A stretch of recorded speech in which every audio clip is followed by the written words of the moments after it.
This is Carrauntoohil, the tallest mountain in Ireland. It's 1,038 metres, which by international standards is not that high. But it's incredibly popular with casual hikers and tourists, and it's got a little bit of a problem. And that problem was very bluntly brought home to me because the minute I parked in the car park yesterday and got out of my van, I met a man who'd just come down from the mountain and he was covered in blood. His head was split open, his arm was bleeding, his ankle was bleeding, his leg was bleeding, he had a gash along here, and his hands were both a bit mangled and bloodied as well, and he thinks he'd broken a finger. Then, to make matters worse, as you leave the car park, there is a wall. First of all, with a warning from Mountain Rescue telling you not to underestimate this mountain, and also memorial plaques of people who have died. This is not a mountain to be underestimated, and I'm climbing it today for the very first time, and I'm going to go up the most popular but possibly the most problematic route, which just so happens to be called the Devil's Ladder, to find out exactly what it is that makes this mountain so risky. And to make things a little bit more challenging perhaps, I'm going to be doing it in a pair of barefoot style hiking boots. Let's go.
The hike up this trail from Carrauntoohil is absolutely gorgeous, but that's tempered somewhat by the fact that I came across a bench and then bridges that seem to have been dedicated to people who died hiking up here. It's bizarre, I've never come across another mountain in Ireland that's got such a strong association with death signposted to everybody who hikes up here. Carrauntoohil is part of the County Reeks here in County Kerry, which contains 9 of the 10 tallest mountains in Ireland. It's a range of jagged peaks, ridge lines and treacherous drops in places, and because it's down on the west coast, it means the weather is also incredibly unpredictable as well.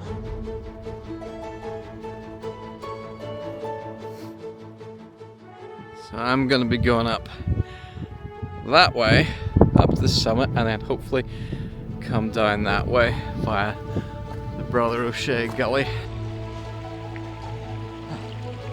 Oh, this is going to be fun. So another issue with up here is that in Ireland, unlike say England, where a lot of the mountain ranges are within national parks, you know, and kind of under the ownership of organisations like the National Trust, this is under private ownership. So there's been concerns about if people get injured, what if they sue the landowner? And there was an attempt to sue a landowner in Wicklow a number of years ago where a hiker had an injury. Now that case wasn't successful, but it did make landowners a little bit nervous, and it actually meant that a few years ago landowners were considering restricting access to these mountains. Now thankfully that never happened, but the right to actually go up here and hike is something we just can't take for granted. I can immediately see why this is such an accident hotspot.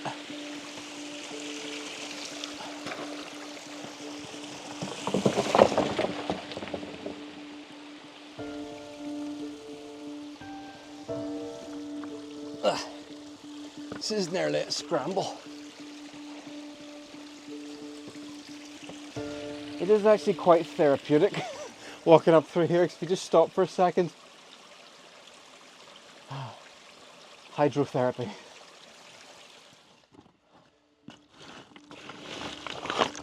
What kind of makes it worse is because it's the tallest mountain in Ireland and it's in one of the most popular tourist destinations in Ireland, and it's on a lot of lists of top touristy things to do in Ireland.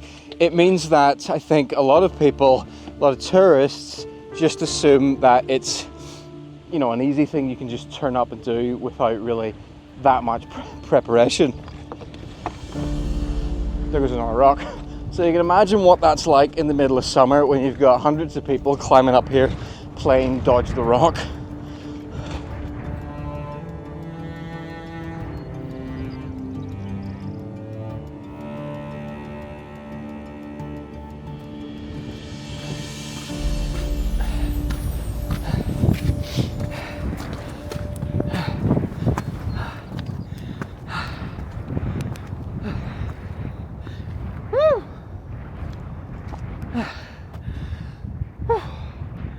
That's the Devil's Ladder. Now the summit is up there in the clouds.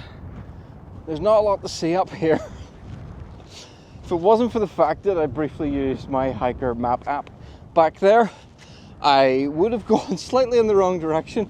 I was merrily heading off in that direction, which was sort of towards a rather nasty drop, until I realised maybe going this way. And I think that kind of illustrates why it's quite risky up here. If the clouds come down and you don't know where you are and you don't have a map or an app or anything to kind of point you in the right direction accurately, you could quite easily go in a direction that leads you down somewhere incredibly dangerous. I just met two tourists, I think they were Germans, and the first thing they said to me was, "Is this the way to the Heavenly Gates?" And then the second thing they said was, "Have you seen a group of people?" Neither of those things are encouraging. So they're up here, they've gotten lost, they're planning on going down the Heavenly Gates route, which, as I understand, it's an even riskier route than the Devil's Ladder, and they don't know where they are, and they don't know where their friends are. Yeah.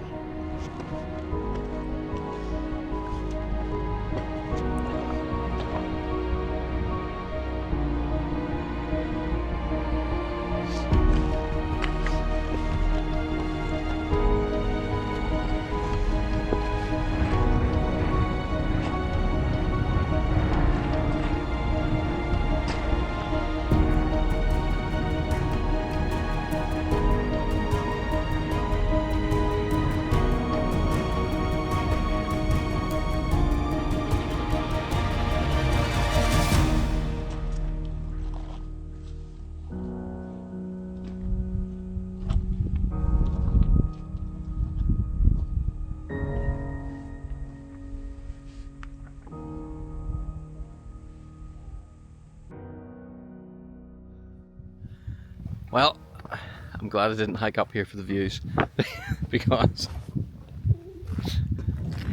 here are the views. Listen how quiet it is up here. It's silent. The wind is completely stopped, and we're so far up through the clouds that the sun is trying to break through. You can see it just about there. So I'm actually getting radiant heat from the sun. It's really, really warm up here, which is weird.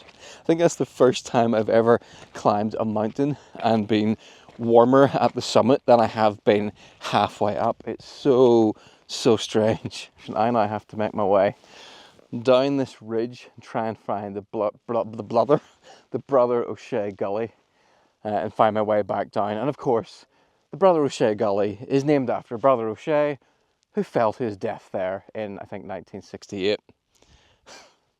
You've got a horrible drop in that direction, and you've got a horrible drop in that direction, and I think the way I need to go is this way.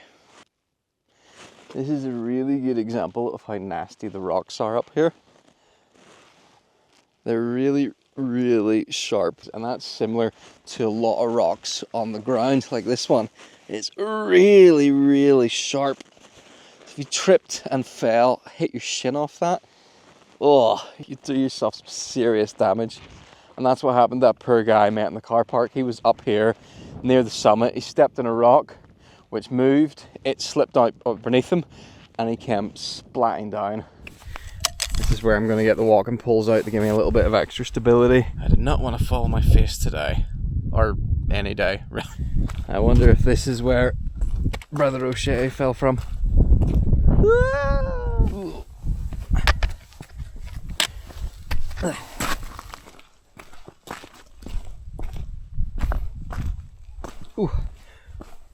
What's over here? Oh, no. It would be a nightmare trying to follow this trail in the dark. I can get down here.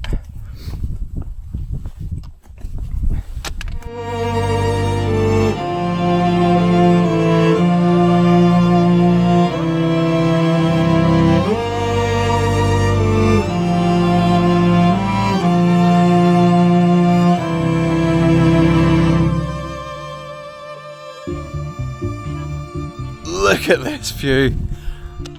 Look at that. This is me heading down O'Shea Gully now, and at the bottom of this gully, that lake is the highest lake in Ireland. And I can't wait to get down there because I'm really, really thirsty. Ooh.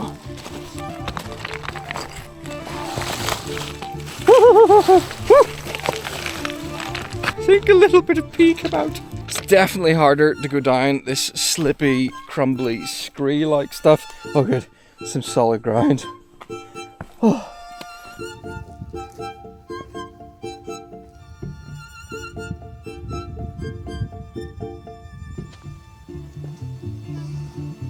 Ow! I just gave myself brain freeze, that water is so cold. You might be thinking, Stephen, there's no way you need a water filter for the highest lake in Ireland, but I have just noticed the saddest thing in the world. See just there? I noticed there was a sheep sitting, and just beneath the sheep in the water is a dead lamb. That mother sheep is sitting there waiting for a dead lamb to move. Well, that's a major downer. Right. I'm not 100% sure if the lamb is dead or not, so I've left my stuff there and I'm gonna quickly make my way around the lake and check. I'm also wondering if maybe the mother sheep has fallen after it and is actually sitting there with a broken leg, because I've been watching it for about 15 minutes and it hasn't moved.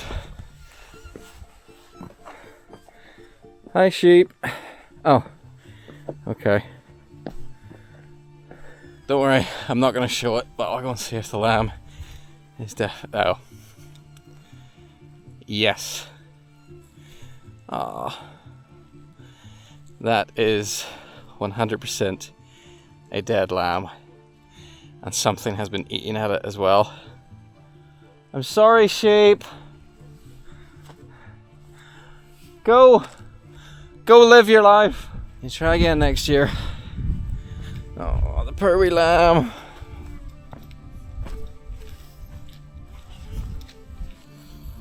Ugh. They do not look cute on the inside. Ugh. And that is the jawbone of a sheep. I've seen quite a few bones lying down in here from unfortunate sheep that have taken a tumble. Human or animal, you gotta be careful up here.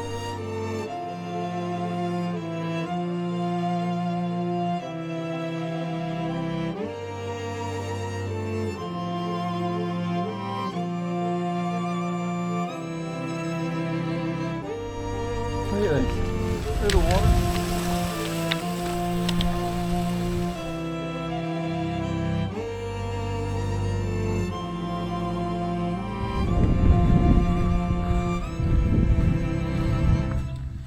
Look at that view, and I think this is the perfect place to end this video, because I've been making a video for 9 hours now and I just want to enjoy a little bit of the hike on my own without any cameras. I don't have too much to do. I just got to follow this down here down to the glen and follow the road back to Cronin's Yard, where I then have a 6-hour drive back to County Antrim. So how dangerous do I think Carrauntoohil is. It's definitely a lot more dangerous than anything in the Mourne Mountains, with the possible exception of a couple of places like the Devil's Coach Road that, you know, not that many people actually go up on. And I can totally see why, with the huge volume of people coming up here, why there are so many call-outs. I don't really need to say much more. You saw what it was like on the way up here. And don't let me put off anyone who has been thinking that they might want to climb Carrauntoohil. I know people of all ages who've made it up and down there. It is perfectly doable as long as you're prepared, you got all the right equipment, you check the forecast, and if you're inexperienced, my advice would be either go with a group, or even better, find a local guide to take you up and down for your very first time. But it was absolutely incredible hike, my first time in this range. I am gonna be back and explore more of it. I feel like I've barely scratched the surface. And if you want to see those videos and other videos, you can subscribe to the channel. If you enjoyed this, leave a comment, like the video, and I'll catch you on the next one, which I think might actually be camping in a Tesla.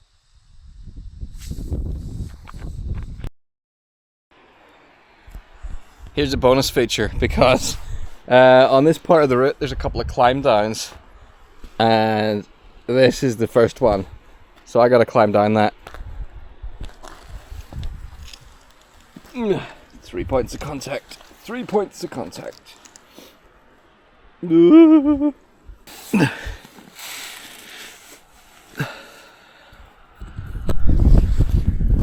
to this bit. Down to here. Down to here. There we go. This way.